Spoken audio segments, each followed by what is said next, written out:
Good morning, guys. I'm going to talk about pick dynamics. I use a Jim Dunlop thin. It's a 60 millimeter.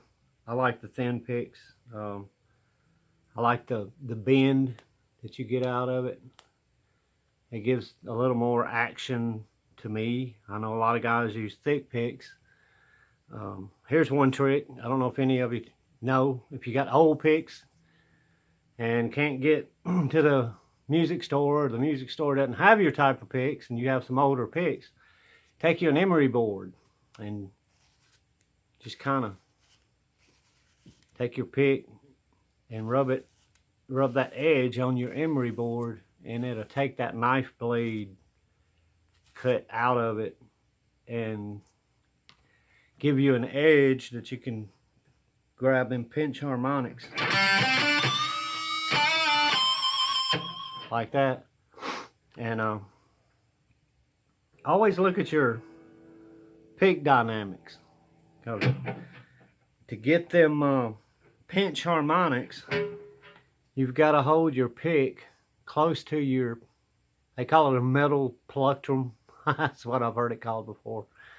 But you want to hold it close to your fingertips. That way you've got just enough to grab the string, and when you angle it or cut into the string sideways, you'll get part of the pick picking the string, and then you'll get part of your finger pinch harmonic. So you're actually having two actions happening. You're having your pick hit, and then your thumb or finger, whichever way you're picking down or up, and you can move that. There are harmonics all over this guitar. You can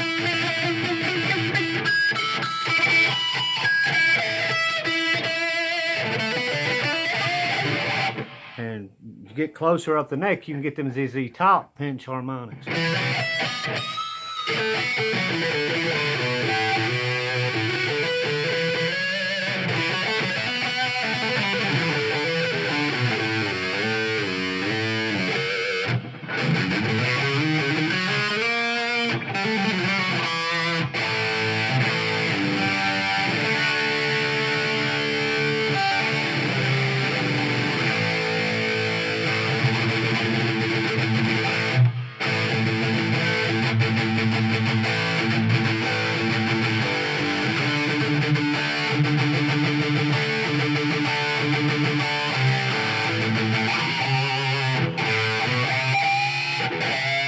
You can see on my fingers and my picking hand that I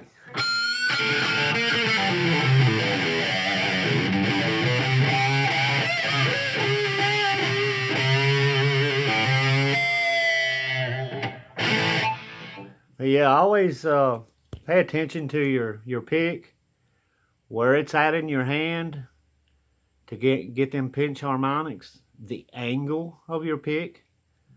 Like I said, thickness is everybody's preference. I know a lot of people use thick picks, but I use thin, and I know a few people that use these thin picks, but it's really up to what feels good.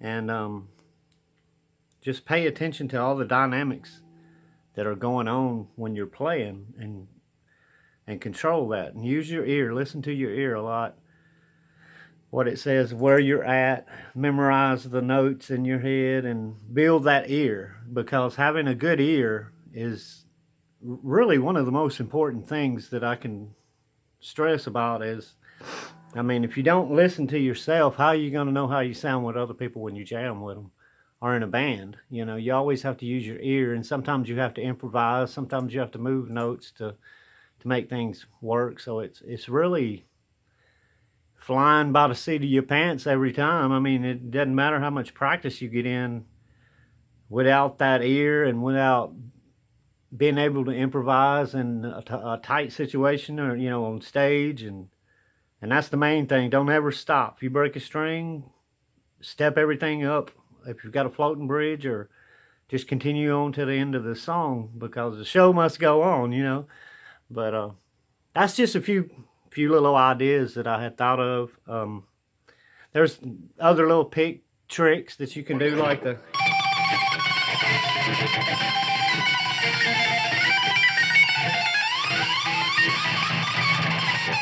That, and then, you know, pick tap or whatever, and then you pick scrape.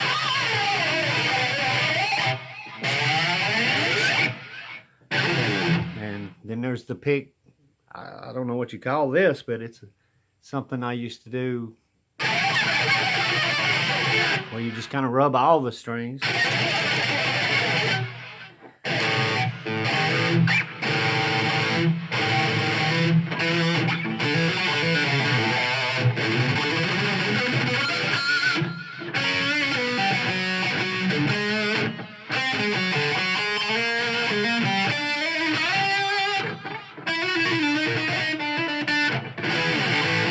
But yeah, just enjoy it.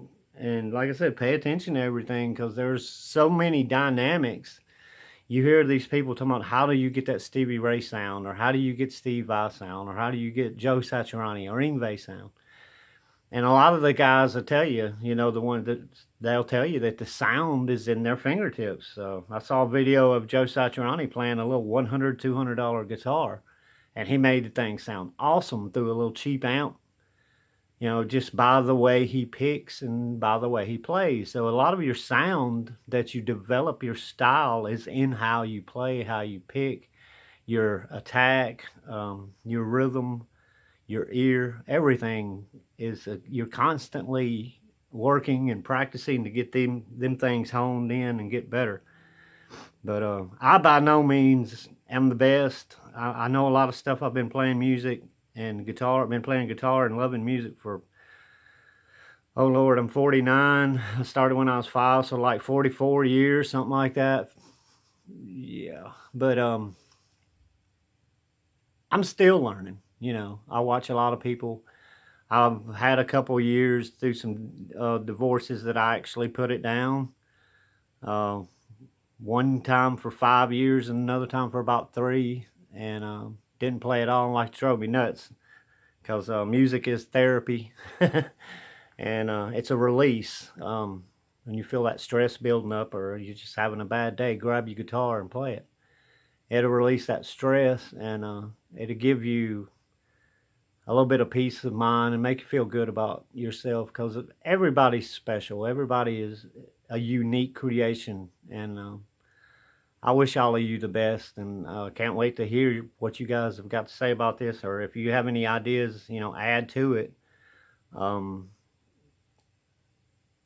It's about all I can think of on the pick, but it's really, it comes down to what feels good to you.